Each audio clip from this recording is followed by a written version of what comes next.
नमस्कार। क्या आपको नजर आ रही है आपकी प्यारी प्यारी जग से न्यारी समाप्ति ma'am? Very very good afternoon. ये लेक्चर बेटा लाइव जैसा आपको लगेगा आगे, लेकिन ये लाइव लेक्चर नहीं है, ये रिकॉर्डेड लेक्चर है। और मैं आप लोगों के लिए बेटा स्पेशली मैं ये लेक्चर रिकॉर्ड कर रही हूं क्योंकि बिकॉज पहली बात सबसे इंपॉर्टेंट है कि मैं आपका लेक्चर ले लूं और ये लेक्चर का जो स्लॉट है वो खाली ना जाए बच्चों। पहले मेरी बात 2 मिनट सुन लो यार, फिर हम लेक्चर स्टार्ट करेंगे, ठीक है ना।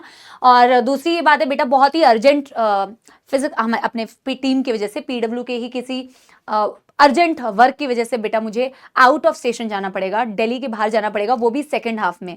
तो मेरी फ्लाइट बेटा जब आप ये लेक्चर देख रहे होंगे तब मैं फ्लाइट में होंगी 3:30, इसीलिए ये लेक्चर मैं आप लोगों के लिए रिकॉर्ड करके जा रही हूँ। जब मैं वापस आऊंगी तो मैं आपको रीजन बताऊंगी, ठीक है ना। जब भी पॉसिबल होगा मैं आपको रीजन बताऊंगी, but I did not want कि क्लास ना हो। तो प्लीज आप ये लेक्चर को बेटा उतनी ही शिद्दत, उतने ही प्यार और उतनी ही ईमानदारी से देखिएगा और मैं आपको उतनी ही जोश, उतनी ही एनर्जी, बिल्कुल लाइव में जैसे हम पढ़ते हैं बेटा, आई प्रॉमिस यू कि मैं वैसा ही आपको पढ़ाऊंगी। तो लेक्चर खत्म होने के बाद मैं कमेंट सेक्शन आके जरूर देखूंगी if you have attended the lecture और नॉट। जैसे कि मैं हमेशा कहती हूँ बेटा, व्हाट इज इंपॉर्टेंट इज कि आपका लेक्चर हो। कभी बेटा बहुत अनअवॉइडेबल सिचुएशन होती है ना, तब ऐसा होता है, but I always try to manage. मैं लाइव में आऊंगी अगले दिन तो आपसे मिलकर बात भी करूंगी, लेकिन इस लेक्चर को बेटा बिल्कुल उसी एनर्जी, उसी मोटिवेशन से आपको देखना है जैसे आप बाकी लेक्चर्स को देखते हैं। मैं आके कमेंट्स भी आपके पढ़ूंगी, ठीक है ना। तो आज हमें जो लेक्चर नंबर 11 है हमारा, आज हमने लास्ट क्लास में बेटा oogenesis ऑलमोस्ट पढ़ लिया था, बट क्योंकि लास्ट में थोड़ा सा फ्लो नहीं बन पाया, तो मैं आज आपको पहले तो बेटा वो पूरी चीजों को वापस से रिवाइज कराऊंगी जैसे हम करते हैं हमेशा। समाप्ति एक्सप्रेस चलाऊंगी, oogenesis का पहले मैं सारी चीजें एक बारी आपको लर्न कराऊंगी, रिवाइज करवाऊंगी, जो पॉइंट्स छूटे हुए हैं उसे लिखवाऊंगी, एनसीईआरटी को रीड कराऊंगी और फिर बेटा हम शुरू करने वाले हैं। अगेन बेटा बहुत अच्छे से आज का लेक्चर देखना, क्योंकि आज जब मैं आपको मेंस्ट्रुअल साइकिल के बारे में जो टॉपिक स्टार्ट करने वाली हूं, ये आपके नॉर्मल प्रैक्टिकल लाइफ में भी बेटा बहुत बहुत बहुत काम आएगा। तो इसको बहुत अच्छे से सुनना है, लड़के लड़कियों दोनों जो मेरी क्लास के सपोले और सपुलियां हैं, ठीक है ना। और आगे आने वाली जो टॉपिक्स है ना बेटा, उसकी कनेक्टिविटी भी आपको मेंस्ट्रुअल साइकिल से मिलेगी। तो क्या मेरी सबोला आर्मी बेटा यस यस यस रेडी है क्या शुरू करने के लिए? मेरा टेलीग्राम है जहां मैं आपको बेटा रात में छोटे छोटे रिवीजन सेशंस देती हूं मेरे टेलीग्राम चैनल पे। जो भी हम पढ़ते हैं उसके रिकॉर्डेड आपको 2-3 मिनट के आवाज फिर भी एक बार चेक कर लेना कि मेरी आवाज थ्रू आउट सेशन ठीक आ रही है ना, फिर भी आप 5 मिनट चेक कर लो, ठीक है। और बेटा ये मेरा टेलीग्राम है, इसे आप बेटा स्कैन करके ज्वाइन कर सकते हो फॉर द रिविजन। तो आर यू गाइज रेडी बेटा? बिल्कुल तैयार हो? कुर्सियों की पेटी बांध के बेटा हम शुरू करने वाले हैं क्या फटाफट से समाप्ति एक्सप्रेस। और समाप्ति एक्सप्रेस के लिए ना बेटा मैंने लास्ट क्लास में जो oogenesis का फ्लो चार्ट हमने पढ़ा था ना, मैं वो फ्लो चार्ट भी लेके आई हूं ताकि उसकी मदद से आप कनेक्ट बेटर कर पाओ और जो भी चीजें बची हुई होंगी उसको मैं अलग से बेटा नोट में पॉइंटर वाइज लिखवा दूंगी। तो हमने पिछली क्लास में मैम oogenesis स्टार्ट किया था, which is the process of gametogenesis. मैं 2 क्वेश्चंस भी आपको 2 या 3 क्वेश्चंस देके गई थी, उसे मैं डिस्कस भी करूंगी और 4-5 क्वेश्चंस हम oogenesis से रिलेटेड ही लास्ट में सॉल्व भी करेंगे, ठीक है ना। तो हमने oogenesis बोला था, it is the process of gametogenesis. Gamete की फॉर्मेशन जो फीमेल्स में होती है, जो ओवा बनता है, उसे कहते हैं बेटा गैमेटोजेनेसिस, उसे कहते हैं oogenesis। एंड इस oogenesis का जो प्रोसेस होता है फीमेल्स में एम्ब्रियोनिक लाइफ में ही स्टार्ट हो गया था। और मैंने आपको ये कहा था बेटा फीमेल्स में जो oogenesis होती है मेल से कंपेयर करते हुए पढ़ेंगे, बट थोड़े थोड़े डिफरेंसेस क्या बताए थे मैम ने कहा था कि oogenesis में कुछ स्ट्रक्चर्स होते हैं फॉलिकल्स, और उन फॉलिकल्स के अंदर हमारा जो डेवलपिंग एग होता है वो इन फॉलिकल्स के अंदर होता है। तो हमें सबसे पहले हमने फॉलिकल्स की स्ट्रक्चर पढ़ी थी। हमने कहा था हमारे पास फॉलिकल्स होते हैं बेटा primary follicle, secondary follicle, tertiary follicle and Graafian follicle. तो एक बारी बेटा अपने नोट्स को देखो जरा, देखो अपने नोट्स को देखो। और हमने कहा था बेटा कि जो अपनी प्राइमरी फॉलिकल होती है वो प्राइमरी फॉलिकल के अंदर होता है। देखो कैसे बोला था मैंने, आम और आम की गुठली, ऐसे ही बोला था ना, आम और आम की गुठली बोला था मैंने। तो बाहर का आम समझना कि वो है आपकी क्या बोलते हैं फॉलिकल, और अंदर का जो गुठली है उसे समझना कि वो है डेवलपिंग एग। वो प्राइमरी साइड भी हो सकती है, सेकेंडरी भी हो सकती है, ओवा भी हो सकती है, तो ऐसे समझना है, ठीक है ना। तो मैम प्राइमरी फॉलिकल की आपने क्या कैरेक्टरिस्टिक बताई थी? मैम प्राइमरी फॉलिकल के अंदर जो oocyte था वो प्राइमरी oocyte था, बट इसके अराउंड जो सेल्स थी single layer of granulosa cells थी। जब single layer of granulosa cells होंगी और अंदर प्राइमरी oocyte होगा तो उसे प्राइमरी फॉलिकल बोलते हैं। मैम फॉलिकल्स भी तो बड़ी होती है ना, जैसे हम बड़े होते हैं, तो फॉलिकल्स को कौन बड़ा कर रहा था बेटा? Follicle stimulating hormone FSH। जब इसके ऊपर बेटा फॉलिकल स्टिमुलेटिंग हार्मोन एक्ट करता है तो ये ग्रो करके किसमें कन्वर्ट होता है बेटा? सेकेंडरी फॉलिकल में। सेकेंडरी फॉलिकल और प्राइमरी फॉलिकल में क्या अंतर है? मैम इसके अंदर भी oocyte तो प्राइमरी oocyte होती है, बट अब इसमें जो ग्रैन्युलोसा सेल्स होते हैं वो बहुत सारे हो जाते हैं। और मैंने आपको लास्ट क्लास में बताया था ना, ये जो ग्रैन्युलोसा सेल्स होते हैं ये क्या सिक्रीट करते हैं? सपोलो क्या सिक्रीट करते हैं? जल्दी बताओ। ईस्ट्रोजन। क्या सिक्रीट करते हैं? फीमेल का जो हार्मोन होता है ईस्ट्रोजन, वो यही ग्रैन्युलोसा सेल सिक्रीट करते हैं। क्या सिर्फ इतने में मामला खत्म हो गया? नहीं मैम, इसके अराउंड एक और लेयर होती है बेटा जिसे कहते हैं हम थीका। इसके अराउंड बेटा एक और लेयर होती है जिसे कहते हैं हम थीका। तो थीका एंड बहुत सारे ग्रैन्युलोसा सेल्स एंड बेटा primary oocyte, this is the characteristic of your secondary follicle. अब सेकेंडरी फॉलिकल और बड़ा होगा, जब ये और बड़ा होगा तो मैम बनेगा टर्शरी फॉलिकल। टर्शरी फॉलिकल की एक खास बात मैंने आपको बताई थी, जो मैंने आपको उस फ्लोचार्ट से समझाया था, जो oogenesis का फ्लोचार्ट हमने पढ़ा था। मैंने क्या बोला था बेटा? मैंने कहा था इस टर्शरी फॉलिकल के अंदर प्राइमरी oocyte भी हो सकता है, सेकेंडरी oocyte भी हो सकता है। कैसे? ये मैंने आपको समझाया भी था बेटा जब मैंने आपको oogenesis का पूरा फ्लोचार्ट समझाया था। मैम प्राइमरी भी हो सकता है, सेकेंडरी भी हो सकता है। इसमें पहली बारी जो चीज देखने को मिलती है वो होती है एक फ्लूइड फिल्ड कैविटी जिसे कहते हैं एंट्रम। ये बताया था कि नहीं? और ये बेटा चारों ओर आपको ग्रैन्युलोसा सेल्स तो दिख ही रहे हैं। और मैम यहाँ पे एक और चीज होगी, जो सेकेंडरी फॉलिकल में पहली बारी थीका देखने को मिला है ना, वो थीका डिवाइड करके बना लेगी, एक थीका एक्सटर्ना एंड एक थीका इंटरना। इंटरना अंदर की तरफ है, एक्सटर्ना बाहर की तरफ है। तो पहली बारी एंट्रम देखने को मिला, थीका बेटा डिवाइड हो गया into theca externa and theca interna, और एक फ्लूइड फिल्ड कैविटी एंट्रम, ये तो बोल चुकी हूं। और ये जो oocyte है ये प्राइमरी भी हो सकता है, सेकेंडरी भी हो सकता है। रीजन मैंने आपको oogenesis में ऑलरेडी समझाया था। क्या समझाया था? क्या याद आ रहा है? कि primary oocyte completes its first meiotic division inside the tertiary follicle। इसीलिए प्राइमरी भी दिख सकता है, सेकेंडरी भी दिख सकता है। लेकिन जब ग्राफियन फॉलिकल की बात करते हो, जो सबसे मेच्योर फॉलिकल है सपोलो, उस सबसे मेच्योर फॉलिकल के अंदर जो oocyte होता है वो होता है secondary oocyte। Antrum very well developed हो गया और oocyte ने अपने चारों ओर एक नॉन सेल्यूलर ग्लाइकोप्रोटीन रिच एक लेयर का सिक्रीशन किया जिसे आप बोलते हैं जोना पेल्यूसिडा। जिसे आप क्या बोलते हैं? जोना पेल्यूसिडा। बाकी सारी चीजें वैसी ही है। यहाँ पे भी आपको ये सेल्स दिख रहे हैं बेटा, ग्रैन्युलोसा सेल्स। यहाँ पे भी थीका एक्सटर्ना, थीका इंटरना। ये बात समझ में आ गई? मैंने आपसे कहा था कि मैम ग्राफियन फॉलिकल सबसे मेच्योर फॉलिकल है। फॉलिकल्स की ग्रोथ तो मैम फॉलिकल स्टिमुलेटिंग हार्मोन करवा रहा है, लेकिन एक टाइम के बाद बेटा ये फट जाएगा, इससे ज्यादा ये बड़ा नहीं हो सकता। तो ग्राफियन फॉलिकल जो सबसे मेच्योर फॉलिकल है, ये सबसे मेच्योर फॉलिकल जब फटता है, किस हार्मोन की इन्फ्लुएंस में फटता है मैम? ल्यूटिनाइजिंग हार्मोन के इन्फ्लुएंस में फटता है। ल्यूटिनाइजिंग हार्मोन इस पर एक्ट करता है तो ये रप्चर हो जाता है। जब ये रप्चर हो जाता है तो बेटा इसमें जो अंदर की स्टेज है, कौन सी स्टेज होती है? Secondary oocyte। एक बच्चे ने डाउट में लिखा था कि मैम एनसीईआरटी में तो ओवम लिखा हुआ है। मेरे ख्याल में मेरे पास ना बेटा पुरानी एनसीईआरटी का स्क्रीनशॉट था, तो इससे ना बच्चे को कंफ्यूजन हुई होगी। बहुत सारे बच्चों ने ये पॉइंट आउट भी किया होगा कि मैम यहाँ तो ग्राफियन फॉलिकल से टूट के ओवम रिलीज करते हुए दिखा रहे ना। ये actually old NCERT, updated NCERT, मैंने इसकी एक वीडियो भी बनाई थी बेटा कि अपडेट कर लिया एनसीईआरटी ने, अपने गलत को करेक्ट कर लिया है। तो आप रीप्रिंट जो हुआ है ना एनसीईआरटी का 2025 वाला वर्जन जब आप देखोगे तो 2025-2026 वाला, तो उसमें ये करेक्शन कर दिया है। ये सेकेंडरी oocyte होता है। ग्राफियन फॉलिकल के अंदर सेकेंडरी oocyte होता है, ना कि ओवम होता है। ये एक्सप्लेन तो मैं आपको पूरे oogenesis के प्रोसेस में कर चुकी हूँ। अभी मैं आपको करूंगी कि ये ओवम नहीं होता है, ये सेकेंडरी oocyte होता है। तो वो अपडेटेड जो एनसीईआरटी है ना बेटा, और ये करेक्शंस आपको पता होने चाहिए। वैसे तो मैं आपको बताती ही क्लास में, तो कंफ्यूज मत होना, ठीक है ना। तो ग्राफियन फॉलिकल जब टूटता है ना बेटा, तो एग, इसके अंदर का जो स्टेज है, जो कि ओवम नहीं होता, जो कि सेकेंडरी oocyte होता है, वो रिलीज हो जाता है। ध्यान रखना, ये सेकेंडरी oocyte है, ये ओवम नहीं है। और जो बची हुई बॉडी है वो एक येलोइश बॉडी कॉर्पस ल्यूटियम में कन्वर्ट हो जाती है। कॉर्पस ल्यूटियम बेटा आगे जाके कॉर्पस एल्बिगन्स में कन्वर्ट हो जाता है। यहां तक की बात तो क्लियर है।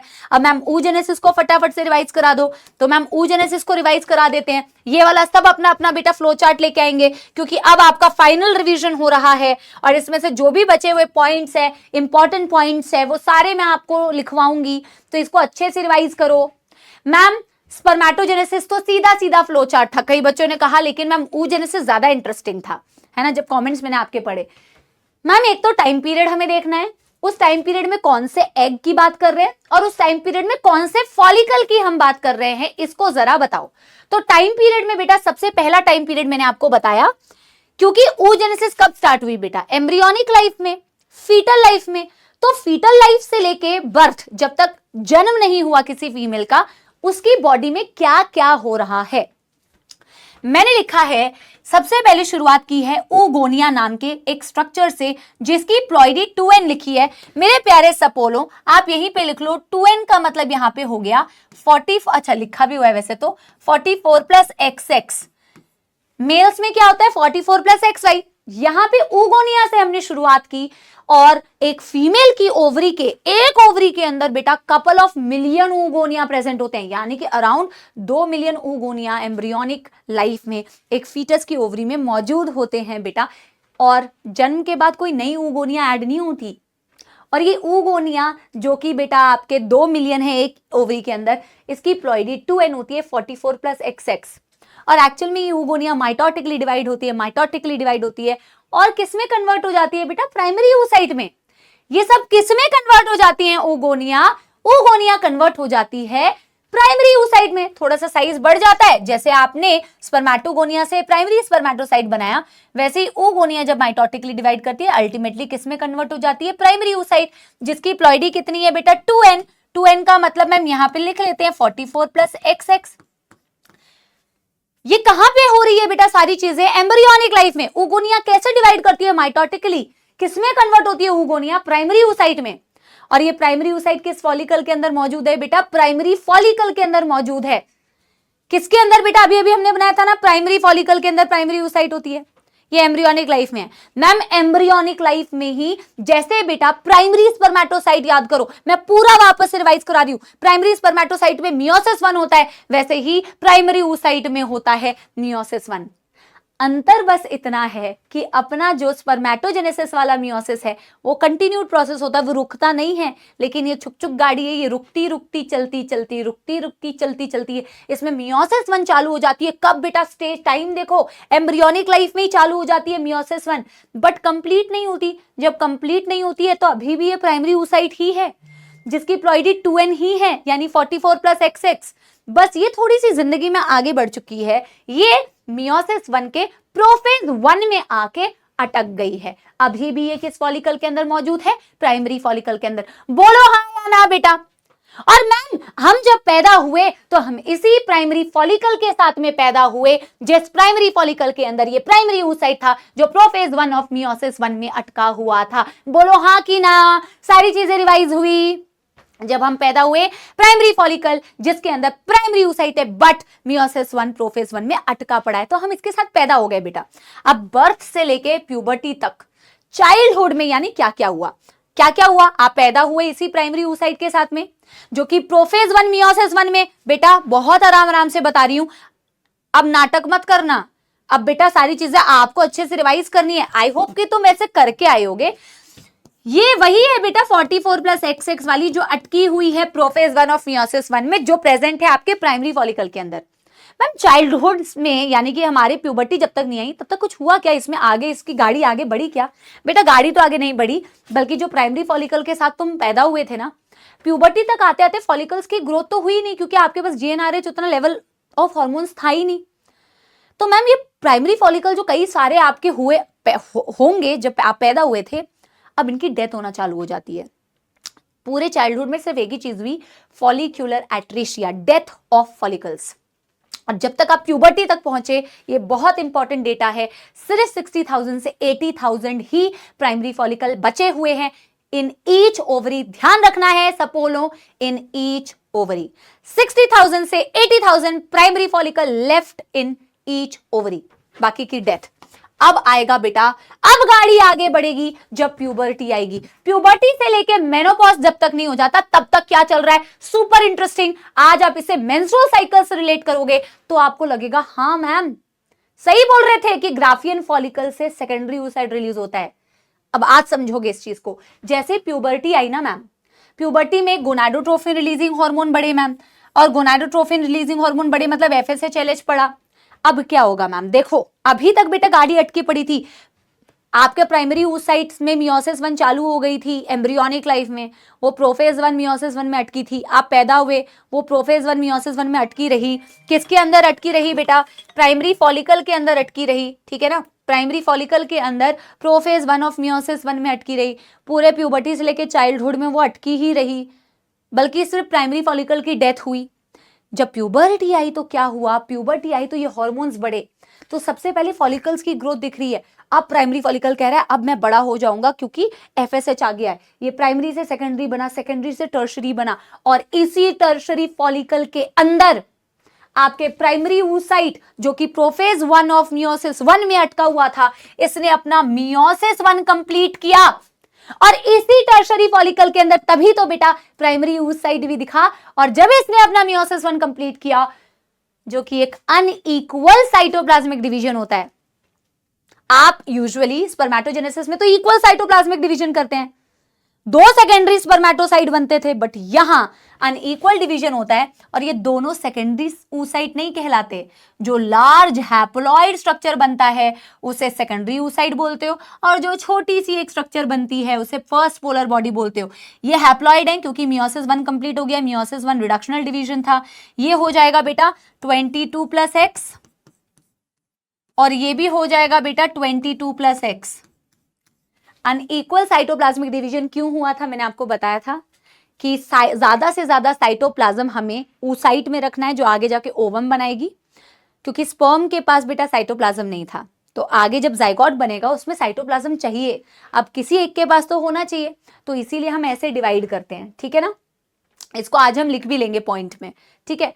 अब मैम देखो यूजुअली बेटा कई एनिमल्स में ये डिवाइड भी करती है, फर्स्ट पोलर बॉडी भी डिवाइड करती है, बट ह्यूमंस के केस में ये डिवाइड नहीं करती। हम सेकेंडरी oocyte का डिवीजन दिखाते हैं, इसमें कुछ नहीं हुआ। तो बेटा एक प्राइमरी oocyte से बनी आपकी एक सेकेंडरी oocyte, और एक सेकेंडरी oocyte में, इसी सेकेंडरी oocyte में मियोसिस 2 चालू हो जाती है। ये भी सब प्यूबर्टी के टाइम पे ही हो रहा है। मियोसिस 2 मतलब आगे प्यूबर्टी से लेके मेनोपॉज जब तक नहीं होता, सेकेंडरी oocyte में मियोसिस 2 तो चालू हो जाती है, बट फिर से गाड़ी अटक जाती है। ये मियोसिस 2 चालू होती है बट अटक जाती है, अटक जाती है कौन से स्टेज में इस बारी, metaphase 2 of meiosis 2। Metaphase 2 of meiosis 2 में बेटा अटक जाती है। ये सेकेंडरी oocyte है, इसकी प्लॉइडी अभी भी बेटा 22+X है, ये अटकी हुई है बेटा, इनफैक्ट ये अटकी ही रहेगी जब तक स्पर्म नहीं आएगा। अब अगर ये अटकी रहेगी बेटा, ये वही सेकेंडरी oocyte है जो आपके ग्राफियन फॉलिकल के अंदर है। सेकेंडरी oocyte टर्शरी फॉलिकल के अंदर होती है, फिर जब फॉलिकल ग्रो करती है तो ग्राफियन फॉलिकल बन जाता है। तो मेरे प्यारे सपोलो, ये सेकेंडरी oocyte ग्राफियन फॉलिकल के अंदर है, यानी कि जब ग्राफियन फॉलिकल टूटती है ना तो उसमें से सेकेंडरी oocyte रिलीज होता है जो कि इस मेटाफेज 2 ऑफ मियोसिस 2 में अटका पड़ा है, क्योंकि ये अरेस्ट तो बेटा तब ही रिलीज होगा, ये अपनी मियोसिस 2 तो तभी कंप्लीट करेगी जब एक स्पर्म आएगा। और ये मैं अभी आपको पढ़ाऊंगी फर्टिलाइजेशन में। When sperm comes then only meiosis 2 completed, sperm के छूते ही मियोसिस 2 कंप्लीट हो जाएगी। अभी मैं इससे रिलेटेड 1-2 पॉइंट्स और बताऊंगी। स्पर्म के कांटेक्ट होते ही मियोसिस 2 कंप्लीट होगी, जिससे अगेन अनइक्वल डिवीजन होता है। फर्स्ट पोलर बॉडी ऑलरेडी बन चुकी थी, अब ये सेकेंड पोलर बॉडी बनेगी जो हैप्लॉइड है 22+X, और बेटा एक लार्ज साइज ओवम बनेगा, ये भी 22+X, तब जाके ओवम बनता है। मैंने आपको बहुत बहुत तसल्ली से रिवाइज करवाया है, और इसका रीजन मेरे प्यारे सपोलो ये है कि ये बहुत बहुत बहुत इंपॉर्टेंट, बहुत कंसेप्चुअल टॉपिक है। That's why I gave this time. I hope तुम इस चीज को समझ पा रहे होगे, और ये रिवीजन तुम्हारे लिए बहुत यूजफुल होगा, ठीक है ना। इस रिवीजन को बेटा प्यार मोहब्बत और समझ से देखना, ठीक है ना। जो एफर्ट्स मैं एक्स्ट्रा कर रही हूं ना, सिर्फ और सिर्फ इसलिए because this is very important. अब आगे बढ़ रही हूं, इससे रिलेटेड जो भी चीजें बेटा क्वेश्चंस बाद में डिस्कस करूंगी, जो मैंने तुम्हें दिए थे होमवर्क में, लास्ट में सारे क्वेश्चंस हम डिस्कस करेंगे, ठीक है ना। लास्ट में कुछ क्वेश्चंस मैं भी लेके आई हूं और मैं डिस्कशन करूंगी। अब मैं कुछ इंपॉर्टेंट पॉइंट्स, ऐसे सम इंपॉर्टेंट पॉइंट्स करके मैं कुछ चीजें बेटा आपको लिखवा देती हूं। सम इंपॉर्टेंट पॉइंट्स यहां से लिखना मेरे प्यारे प्यारे सपोलो, स्टार्ट करो। रिकॉर्डेड लेक्चर है तो आप बेटा जब चाहो पॉज करके नोट्स लिख लेना। मैं आपको अब यहाँ पे तो बेटा रुकने की जरूरत नहीं होगी कि मैं रुक जाऊं, मैं साइड हो जाऊंगी, स्क्रीन पॉज कर लेना और फिर बेटा नोट कर लेना, ठीक है ना। सम इंपॉर्टेंट पॉइंट में सबसे पहला पॉइंट बेटा मैं रीजन लिखूंगी, क्वेश्चन के फॉर्म में लिखती हूं। Question is why unequal cytoplasmic division, why unequal cytoplasmic division, unequal cytoplasmic division क्यों हुआ, वाई अनइक्वल साइटोप्लाज्मिक डिवीजन। बता तो चुकी हूं, तुम चाहो तो खुद से लिख सकते हो, बट मैं लिखूंगी यहां पे to retain maximum cytoplasm, retain मतलब रहना, retain maximum cytoplasm for ovum as sperm does not have a lot of cytoplasm, so to have cytoplasm in zygote, in future zygote,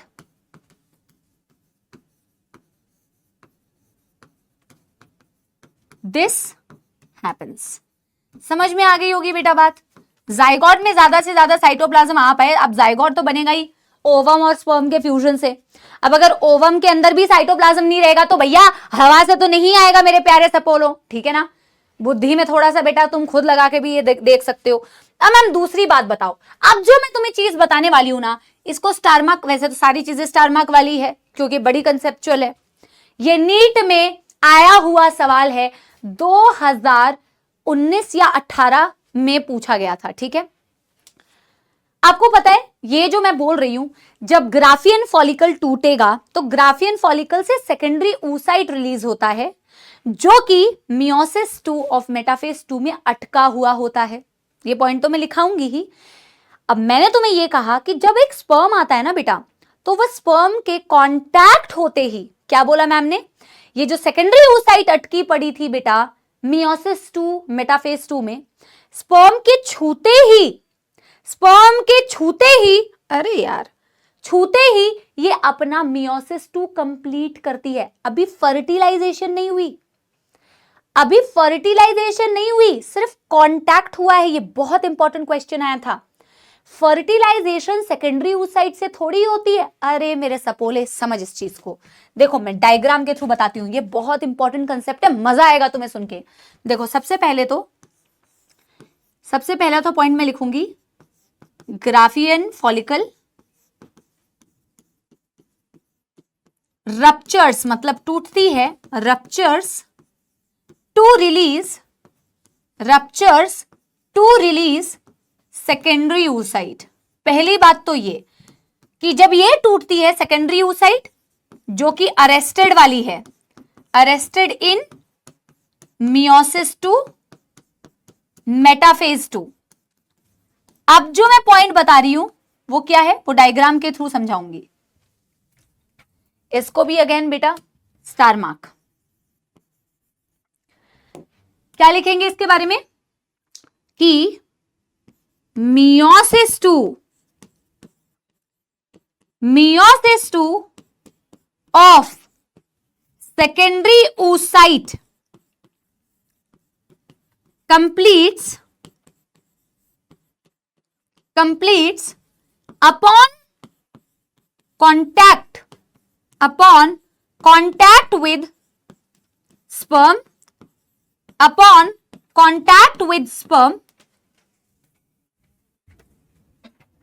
before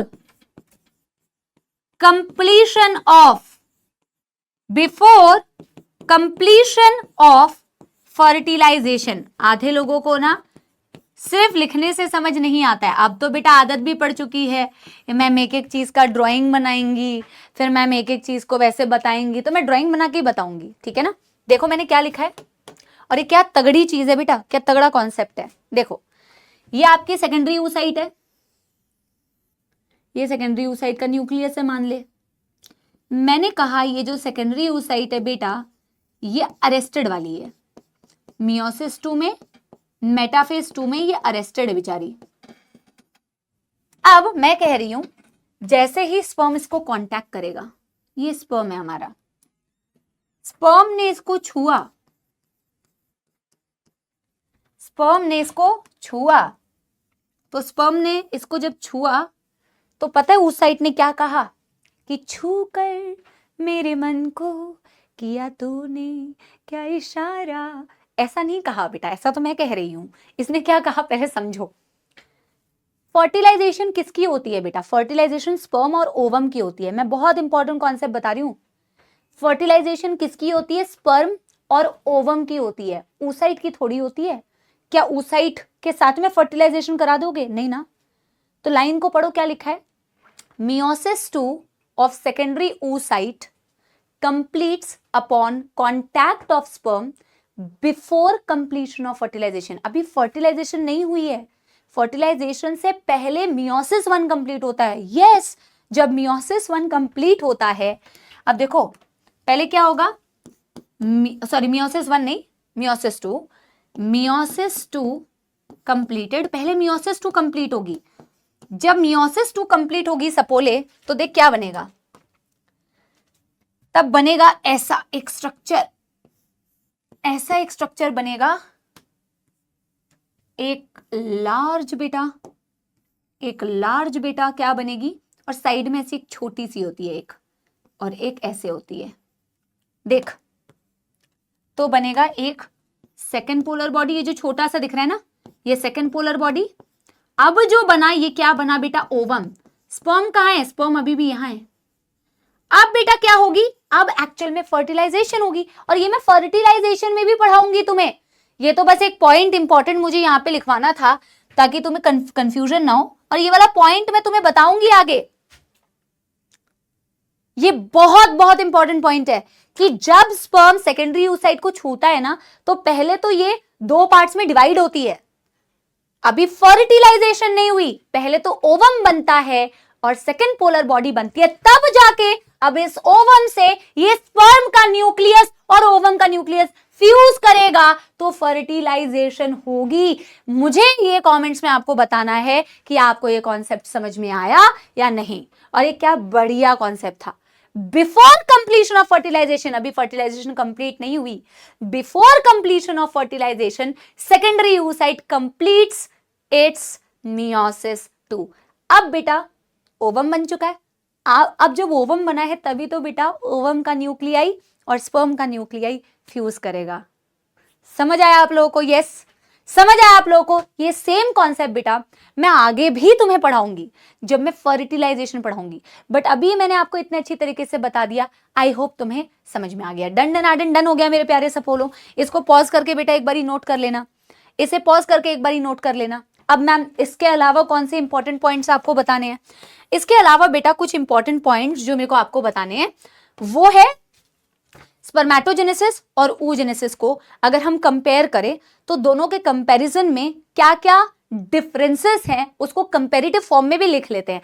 अच्छा, इसके अलावा एक दो चीजें और बता दूं बेटा कि एक दो चीजें और इंपॉर्टेंट पॉइंट्स में लिख लो कि meiosis 1 in female starts in, ताकि ना एक बारी जब इन इंपॉर्टेंट पॉइंट्स के थ्रू ही ना आप सारी चीजों को ना इजीली देख लोगे, है ना।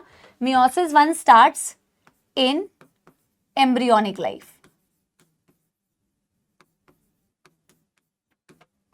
इन एम्ब्रियोनिक लाइफ, और ये किस में चालू होती है?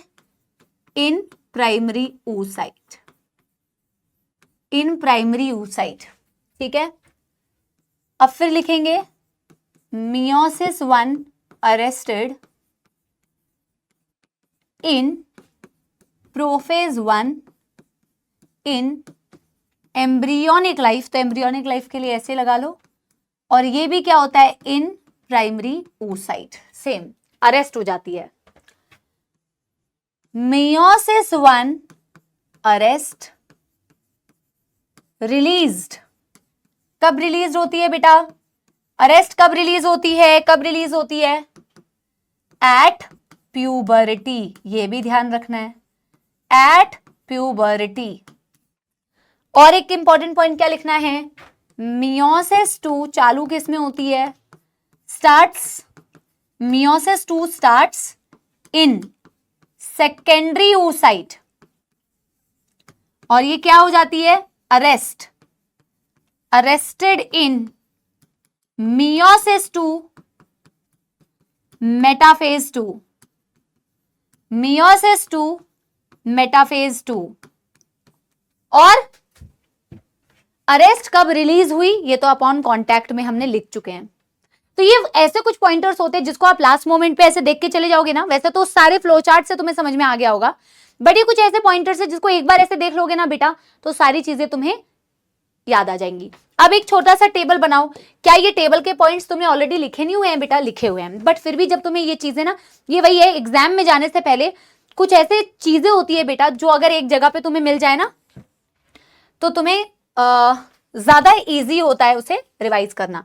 तो बस इसलिए एक छोटी सी टेबल बनाएंगे, फिर बेटा स्पर्मेटोजेनेसिस की एनसीईआरटी की रीडिंग करेंगे, और फिर बेटा हम मेंस्ट्रुअल साइकिल स्टार्ट करेंगे, ठीक है। चलो, और जो तुम्हें मैंने क्वेश्चंस दिए थे ना, उसमें 2 क्वेश्चंस तुम्हारे इसी टेबल से सॉल्व हो जाते। वैसे तो जिस बच्चे ने ध्यान से पूरा स्पर्मेटोजेनेसिस oogenesis पढ़ा है ना, उसको वैसे भी क्लियर होता, बट स्टिल चलो यहां पे लिखेंगे स्पर्मेटोजेनेसिस, डिफरेंसेस को लिखेंगे बस, ठीक है ना, स्पर्मेटोजेनेसिस, और मेरे प्यारे सपोले यहां हम क्या लिखेंगे, oogenesis। कोई लेटा तो नहीं है भाई, ये मत सोचना कि मैम देख नहीं रही हैं, हाँ पाप लगेगा बेटा, सही बता रही हूं, लाइव हो या रिकॉर्डेड, बदमाशी करने पर पाप लगेगा, ठीक है। चलो स्पर्मेटोजेनेसिस बेटा कब चालू हुई, देखो डिफरेंसेस के फॉर्म में लिखते हैं। फर्स्ट पॉइंट में लिखूंगी स्टार्ट हुई इसकी प्यूबर्टी का टाइम, इसमें मैं क्या लिखूंगी बेटा, स्टार्ट्स में मैं लिखूंगी एम्ब्रियोनिक लाइफ या फीटल लाइफ, एक ही बात है, एम्ब्रियोनिक लाइफ, ठीक है ना। दूसरा पॉइंट बेटा मैं क्या लिखूंगी, एंड्स तो है ही नहीं ना, कंटिन्यूज, इसमें तो लिखना है continues even in older men, इसमें मैं क्या लिखूंगी, स्टॉप्स एट मेनोपॉज, ये रुक जाती है, लाइफ लॉन्ग नहीं चलती, ठीक है भैया। इसमें मैं लिखूंगी बेटा, जैसा कि आपके पेपर में भी पूछा गया था, रिडक्शनल डिवीजन यानी कि बेटा meiosis is a continuous process. इसका क्या मतलब है मेरे प्यारे सपोलो, इसका मतलब है मैम, इसमें कोई अरेस्ट नहीं होता है, इसमें अगर एक बार मियोसिस चालू हुई तो वो मैम कंटिन्यूअसली चल रही है, अरेस्ट रुक के नहीं चल रही है, ठीक है ना। लेकिन इसमें क्या होता है, reductional division, meiosis 1 is reductional division ना, इसमें रिडक्शनल डिवीजन डिसकंटिन्यूअस होता है, मतलब कि अरेस्ट हो रहा है। और देखो यार, वही मैं बोल रही हूं ना, अगर तुम ये पॉइंटर्स ना भी लिखो, वैसे तो बेटा हम देखो आपको पढ़ा रहे हैं, तो इतना तो आपके पास, हमारे पास टाइम है कि मैं आपको सारी चीजें लिखवा भी दूंगी, बट ना बेटा हमेशा अपनी बुद्धि चलानी है, और ये दिमाग चलाना बहुत बहुत जरूरी है। कई बार ऐसा होता है ना बेटा, वर्ड टू वर्ड हो सकता है कई एक दो क्वेश्चन में मैच ना करे, तो वर्ड टू वर्ड जब मैच नहीं करता तो कॉन्सेप्ट्स मैच करते हैं। तो वही बच्चा उन कंसेप्ट वाले क्वेश्चंस को बेटा सही से अटेम्प्ट कर पाता है जिसने ना, जब मैं पूरी थ्योरी आपको पढ़ा रही हूं ना तब आपने मन लगा के पढ़ा, आपका कोई क्वेश्चन मिस नहीं होगा, ठीक है ना। बट अभी तो मैं लिखवा दे रही हूं आपको, division is a discontinuous process. क्यों? क्योंकि अरेस्ट होता है मैम, अरेस्ट वगैरह होता है यहां पे। अच्छा, यहां पे मैं एक पॉइंट लिखना चाहूंगी बेटा, डिफरेंशिएशन। डिफरेंशिएशन आपको याद आ रहा होगा, differentiation of spermatid into sperm occurs after meiosis. Meiosis खत्म होने के बाद आपने देखा होगा बेटा कि डिफरेंशिएशन होती है, मैच्योरेशन होती है, एक गोल गोल स्पर्मेटिड मोटाइल स्पर्म में कन्वर्ट होता है, उसे डिफरेंशिएशन कहते हैं। ऐसी कोई डिफरेंशिएशन oogenesis में नहीं होती है, ऐसा कोई structure conversion, maturation, differentiation oogenesis में नहीं होता। Number 4, no differentiation. देखो ये टेबल बनाने का फायदा बस इतना है कि सारी चीजें एक ही जगह पे तुम्हें मिल जाएगी, नो सच डिफरेंशिएशन। एक बहुत इंपॉर्टेंट चीज और बताऊं जिससे थोड़े ऐसे क्वेश्चंस आएंगे, देखो एक, अच्छा स्पर्मेटोजेनेसिस से बोल रही हूं, एक वन प्राइमरी स्पर्मेटोसाइट, एक प्राइमरी स्पर्मेटोसाइट से एक एक नहीं, दो सेकेंडरी स्पर्मेटोसाइट बनते हैं, दो सेकेंडरी स्पर्मेटोसाइट बनते हैं और एक प्राइमरी स्पर्मेटोसाइट से ही 4 स्पर्म्स बनते हैं। मानते हो कि नहीं? ये ऊपर वाला पॉइंट थोड़ा मिटा के लिखती हूं, मानते हो कि नहीं बेटा? 2 सेकेंडरी स्पर्मेटोसाइट, मानते हो कि नहीं यार? एक प्राइमरी स्पर्मेटोसाइट से 2 सेकेंडरी स्पर्मेटोसाइट बने और एक प्राइमरी स्पर्मेटोसाइट से अल्टीमेटली 4 स्पर्म बने। फ्लो चार्ट देख लो ना, क्योंकि एक सेकेंडरी स्पर्मेटोसाइट से 2 स्पर्म बनेंगे, दूसरे सेकेंडरी स्पर्मेटोसाइट से 2 और स्पर्म बनेंगे, 4 स्पर्म। लेकिन यहाँ पे वैसा मामला नहीं है। ये क्वेश्चन में आता है बेटा कि अगर 400 स्पर्मेटोसाइट हो, अगर 400 स्पर्मेटोसाइट हो तो कितने सेकेंडरी स्पर्मेटोसाइट बनेंगे? इंटू 2 कर दो, और कितने स्पर्म बनेंगे? इंटू 4 कर दो। बेसिक मैथमेटिक्स है ना, 1 का 4 बनता है तो 400 का कितना बनेगा बेटा, है ना। इन द सेम वे अगर बेटा मैं यहां देखूं नंबर 5 पॉइंट, तो एक प्राइमरी oocyte से, एक प्राइमरी oocyte से लेकिन केवल एक सेकेंडरी oocyte बनता है और एक ही ओवम बनता है। बताओ हाँ या ना? क्योंकि पोलर बॉडीज का तो कोई काम ही नहीं है। एक प्राइमरी oocyte थी, उससे एक ही सेकेंडरी oocyte बनी, 2 तो बनी नहीं क्योंकि एक फर्स्ट पोलर बॉडी थी, और क्योंकि एक ही सेकेंडरी oocyte है तो उससे एक ही ओवम बनेगा। यानी बेटा एक प्राइमरी oocyte है ना, हमेशा एक ही ओवम। अगर 400 प्राइमरी oocyte है तो 400 ओवम होंगे। ये सारी चीजें फ्लो चार्ट में पड़ी है, बट ऐसे एक ही जगह पे लिख लेते हो ना, तो वो सारी चीजें ना आपको मतलब इजी वे में मेमोराइज होने में हेल्प करती है। मुझे बताना कि ये टेबल तुम्हें हेल्प किया कि नहीं, इसीलिए मैंने एडिशनली इस टेबल को लिखवाया, ठीक है ना।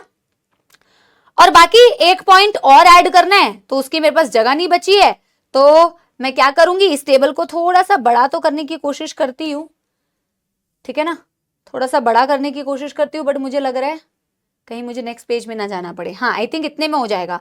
लास्ट पॉइंट बेटा बस मुझे ये लिखना है कि यहां इक्वल साइटोप्लाज्मिक डिविजन्स होते हैं,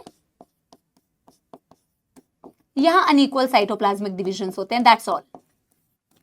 इक्वल साइटोप्लाज्मिक डिविजन्स होते हैं, यहां बेटा मैं लिखूंगी unequal cytoplasmic divisions, unequal cytoplasmic division. Done done done done. एक भी पॉइंट आपका बेटा अनकवर्ड नहीं है। जितनी भी चीजें बेटा हमने की है, लिखी है, मतलब फ्लो चार्ट्स में पढ़ी है, वो सारी चीजें आपके टेबल में है। इसको बेटा पॉज करके लिख लो, ठीक है ना।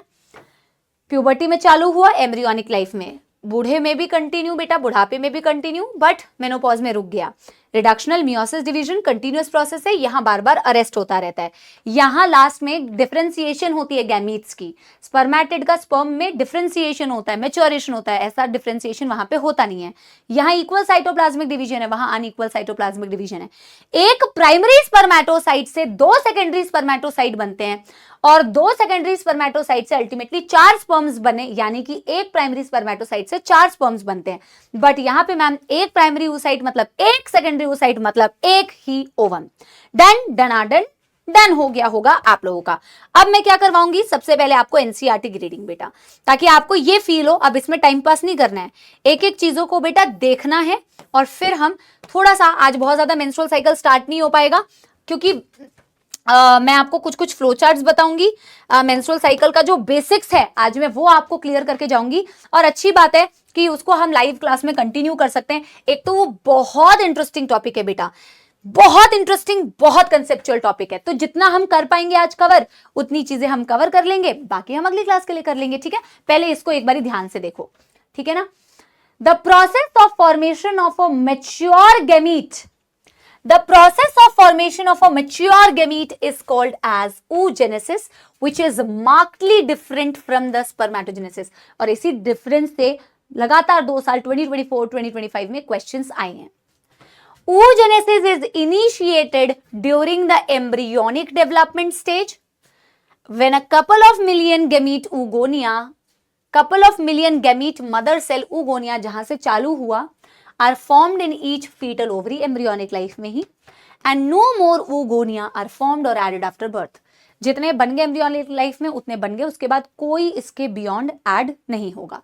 They start division, enter into the prophase 1 of meiotic division, gets temporarily arrested at that stage called primary oocyte। इसमें कंफ्यूज मत होना कि ये मियोसिस कर रही है क्या, नहीं, इसमें लिखा है ये डिवीजन स्टार्ट करती है। और आगे इन्होंने ये बोला, they enter prophase 1 of meiosis 1 temporarily arrested at a stage called primary oocyte। मतलब कि ये जब डिवीजन करती है तो इवेंचुअली एक स्टेज बनता है जिसे प्राइमरी oocyte बोलते हैं, जो कि प्रोफेज 1 ऑफ मियोसिस 1 में अटकी हुई होती है। इसकी लैंग्वेज से कंफ्यूज मत होना। तो oogonia से बनता है प्राइमरी oocyte, जो प्रोफेज 1 ऑफ मियोसिस 1 में अटकी हुई है। Each primary oocyte gets surrounded by a layer of granulosa cell. हमने तो बेटा देखो फॉलिकल्स अलग से पढ़े और oocyte अलग से पढ़ा, तो तुम्हें कोई कंफ्यूजन नहीं होगी। यहां पे देखो दोनों को साथ साथ में बताया हुआ है, अब आपको रिलेट भी करेगा easily. Each primary oocyte gets surrounded by a layer of granulosa cell, single layer of granulosa cells होती है और इसको बोला जाता है primary follicle. Single layer of granulosa cells होती है, इसे बोला जाता है primary follicle. A large number of these follicles gets degenerated during the phase from birth to puberty। कोई टाइम पीरियड इन्होंने अलग अलग करके नहीं बोला है, आप समझ सकते हो बेटा, पैराग्राफ में दे दिया है, थ्योरी में दे दिया है, हमने टाइम पीरियड करके किया। बोला कि कई सारी इनमें से फॉलिकल्स, प्राइमरी फॉलिकल्स जिसके साथ में हम पैदा हुए होते हैं, a number of these follicles बेटा they die during your entire childhood and at puberty only 60,000 से 80,000 primary follicles are left in each ovary. सिर्फ इतने ही प्राइमरी फॉलिकल्स बचे हुए होते हैं। Primary follicles get surrounded by more layer of granulosa cells. Follicles के स्ट्रक्चर्स बता रहा है बेटा ये, और क्वेश्चन में भी पूछा जाएगा। The primary follicles get surrounded by more layer of granulosa cells. ज्यादा ग्रैन्युलोसा सेल्स आए, एक न्यू थीका की लेयर बनी, इसे आपने बोला secondary follicle. Secondary follicle soon transforms into tertiary follicle which is characterized by a fluid filled cavity called as antrum। Secondary किस में कन्वर्ट होगी बेटा, टर्शरी में। टर्शरी को कैसे कैरेक्टराइज करोगे, इसमें एक फ्लूइड फिल्ड कैविटी होती है जिसे एंट्रम कहते हैं। इसी में theca layer is organised into an inner theca interna and outer theca externa. ये फॉलिकल की कैरेक्टरिस्टिक बताई और बोला it is important to draw your attention that at this stage the primary oocyte within the tertiary follicle grows in size and completes its meiotic division। बहुत important, बहुत बेहतरीन line है, बहुत इंपॉर्टेंट, बहुत बेहतरीन लाइन है।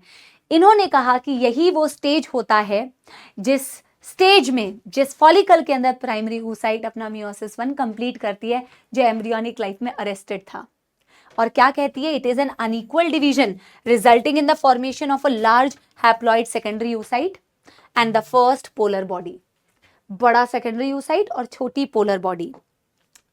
The secondary oocyte retains bulk of nutrient-rich cytoplasm for the of the primary oocyte. Can you think of any advantage for this? ऐसे direct questions NEET में पूछे जाते हैं। इसी लाइन को उठा के क्वेश्चन दे देगा बोला, और हमने तो क्वेश्चन के फॉर्म में लिखा है कि क्या आप सोच सकते हो कि क्या एडवांटेज है।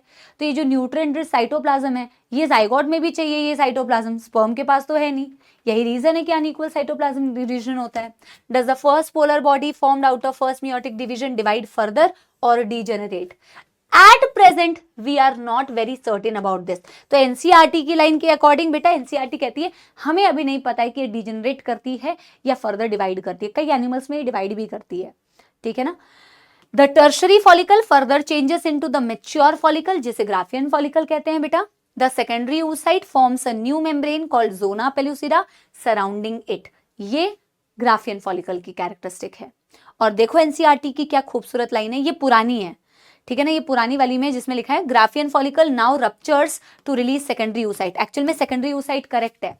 ये भी मैं अगले जब क्लास में आऊंगी तो मैं न्यू एनसीईआरटी का आपको रीप्रिंट वाला दिखाऊंगी, और आप करेक्ट वाला ही याद रखेंगे कि ग्राफियन फॉलिकल से ओवम कभी रिलीज हो ही नहीं सकती, क्योंकि ओवम तो तभी बनती है जब सेकेंडरी oocyte से स्पर्म कांटेक्ट करता है, ठीक है सपोलो। और यही जो बेटा ओवा एक्चुअल में फटके, ओवा नहीं सेकेंडरी oocyte फटके बेटा ग्राफियन फॉलिकल से रिलीज होती है ना, this is called as ovulation. अब देखो क्या लिखा, can you identify major differences between spermatogenesis and oogenesis? हमने सारे लिख लिए बेटा, आपके बोर्ड्स में भी काम आ जाएगा। So this is a very very conceptual topic, इसीलिए इसको बेटा आराम से धीरे धीरे एक एक चीज को डिटेल में पढ़ना जरूरी है। एक बारी बेटा इसका फ्लो चार्ट भी देख लें। तो ओगोनिया थी, कई सारी माइटोटिक डिफरेंशिएशन करती है, अल्टीमेटली माइटोटिकली डिवाइड करके एक स्टेज बनाती है जिसे प्राइमरी oocyte कहते हैं। इसकी प्लॉइडी कितनी है बेटा 2n यानी 44 + XX। First meiotic division completed prior to ovulation. इन्होंने यहाँ पे अरेस्ट नहीं दिखाया, थ्योरी में लिखा हुआ है, मतलब ये प्राइमरी oocyte मियोसिस 1 चालू करती है, प्रोफेज 1 में अटक जाती है, फिर इन्होंने बोला है कि वो मियोसिस कंप्लीट होता है प्रायर टू ओव्यूलेशन। हाँ तो ऑब्वियस सी बात है, ओव्यूलेशन तो अभी हुई नहीं, ओव्यूलेशन के लिए तो सेकेंडरी oocyte बनना है। तो प्राइमरी oocyte बेटा फर्स्ट मियोटिक डिवीजन क्या करती है, कंप्लीट करती है, बनती है क्या बेटा, ये देखो ये आपकी प्राइमरी oocyte दिखाई हुई है, this is the primary oocyte, this is the primary oocyte। ये ब्लू वाला जो है प्राइमरी oocyte दिखाया हुआ है। प्राइमरी oocyte में क्यों, कैसे पता चला कि ये प्राइमरी oocyte है, क्योंकि बेटा यही तो डिवाइड करेगा, तो फर्स्ट पोलर बॉडी बनेगी जो छोटी बनेगी, और फिर बेटा एक लार्ज बनेगी जो सेकेंडरी oocyte बनेगी। फिर सेकेंडरी oocyte में मियोसिस 2 होता है। इन्होंने फ्लो चार्ट में अरेस्ट नहीं दिखाया है, इन्होंने डायरेक्ट अरेस्ट को रिलीज करके जो स्ट्रक्चर्स बनते हैं डायरेक्ट वो दिखा दिया है। सेकेंडरी oocyte जब मियोसिस 2 कंप्लीट करेगी तो सेकेंड पोलर बॉडी बनेगी सपोलो, और एक लार्ज हैप्लॉइड ओवम बनेगा। तो इन्होंने डायरेक्ट फ्लो चार्ट दिखा दिया है, ठीक है ना। बट एक प्राइमरी oocyte से एक ही सेकेंडरी oocyte बनी और एक ही ओवम बनी। बहुत मेहनत की है बेटा इस टॉपिक में, मैंने आप लोगों को एक एक चीज कन्वे करने में, ताकि बेटा इधर उधर कहीं से भी क्वेश्चन बने, किधर से भी क्वेश्चन बने, कोई भी गड़बड़ ना हो। बोलो हाँ कि ना सपोलो, सब कुछ समझ में आ गया बेटा? Yes everybody. अब बेटा हम शुरू करने जा रहे हैं one of the most awaited topic, very very interesting topic. तो कुछ आज बेटा हम क्या करते हैं, बेसिक्स मेंस्ट्रुअल साइकिल के कवर करके चलते हैं। इससे रिलेटेड एक ग्राफ हमें पढ़ना है, लेकिन आज की जो मैं बेसिक्स आपको बता के जाऊंगी ना बेटा वो बहुत इंपॉर्टेंट है, ताकि हम मेंस्ट्रुअल साइकिल में, और मैं आपको बोल रही हूं ना बेटा प्रिपेयर होके आना, क्योंकि आप इतनी अच्छी अच्छी चीजें इसमें सीखेंगे जो आपके डेली मतलब आपके रियल लाइफ में भी अप्लाई होंगी। और जब मैं रिप्रोडक्टिव हेल्थ पढ़ाऊंगी तो वहां पे भी इसके कॉन्सेप्ट्स यूज होंगे। तो बड़े तगड़े तगड़े कॉन्सेप्ट्स है, ठीक है ना। और फीमेल्स में जिनमें ये साइकिल चलती है ना, उनको भी बहुत सारी चीजें न्यू पता चलेंगी कि ये साइंटिफिक चीजें तो मुझे पता ही नहीं थी, ठीक है ना। तो उसके लिए बेटा वो कंसेप्ट तो खैर जब ये टॉपिक का ग्राफ आएगा तब आपको पता चलेगी। आज हम इसके थोड़े से बेटा बेसिक्स शुरू करते हैं। तो क्या सपोल आर्मी रेडी है? यस मैम रेडी हैं। तो शुरू करते हैं बेटा। मेंस्ट्रुअल साइकिल क्या होती है? ये एक रिप्रोडक्टिव साइकिल होती है। एनसीईआरटी का फर्स्ट पैराग्राफ दिखाती हूँ, ये ब्राइटनेस थोड़ी कम करती हूँ। क्या लिखा है एनसीईआरटी ने? The reproductive cycle in the female primates is called as menstrual cycle. इस बार नीट में पता है क्या क्वेश्चन आया था? ये एक आधा क्वेश्चन तो ऐसे ही आते हैं बेटा, इजी इजी डायरेक्ट, मीनार्क किसे कहते हैं, ठीक है ना। चलो चलो, हाँ ये भी देखो क्या बोला है। इन human females menstruation is repeated at an average interval of 28 to 29 days and the cycle of events starting from one menstruation till the next is called as menstrual cycle। चलो इसको पहले मैं आपको लिखवाती हूँ। पहले menstrual cycle की definition से start करते हैं, ठीक है ना। मैम प्राइमेट्स क्या होते हैं? यहाँ पे तो प्राइमेट वर्ड एक लिखा हुआ है। बेटा देखो मैमल्स हैं, हम मैमल्स हैं, तुम और मैं। कुत्ता बिल्ली भी मैमल है बेटा, काऊ भी मैमल है, हॉर्स भी मैमल है ना, और मंकी भी मैमल है, और एप्स भी मैमल्स हैं। तो मैम मैमल्स की दो कैटेगराइजेशन होती है, जो मैं तुम्हें इवोल्यूशन पढ़ाऊंगी तो वहां पे बताऊंगी। एक होते हैं प्राइमेट मैमल्स जिनमें एक्चुअल में मेंस्ट्रुअल साइकिल चलती है, जैसे आप पीरियड्स बोल रहे हो ना, ब्लीडिंग फेज दिखता है, सीजनल नहीं होता ये, तो ये प्राइमेट्स में चलता है। प्राइमेट मैमल्स का मतलब हो गया बेटा आपका एप्स में आ गया आपके बेटा चिंपैंजीज, गोरिल्लाज, है ना। तो ये हो गए एप्स, मंकीज एंड आपके मतलब और मैन ह्यूमन। तो ह्यूमन, एप्स एंड मंकीज ये सारे प्राइमेट मैमल्स हैं। और नॉन प्राइमेट मैमल्स जैसे कुत्ता बिल्ली मैंने बताया बेटा, इनमें मेंस्ट्रुअल साइकिल नहीं होती है, इनमें सीजनल, जो first chapter reproduction in organisms पहले पढ़ाया जाता था, वो आपके एनसीईआरटी से डिलीट कर दिया है, उसमें दिया होता था, उनमें चलता है ईस्ट्रस साइकिल। इसे नोट डाल के हम लिखेंगे जरूर, ठीक है ना। सबसे पहले कुछ बेसिक बातें मैं इसमें लिखना स्टार्ट करती हूँ बेटा। Menstrual cycle is the reproductive cycle, it is the reproductive cycle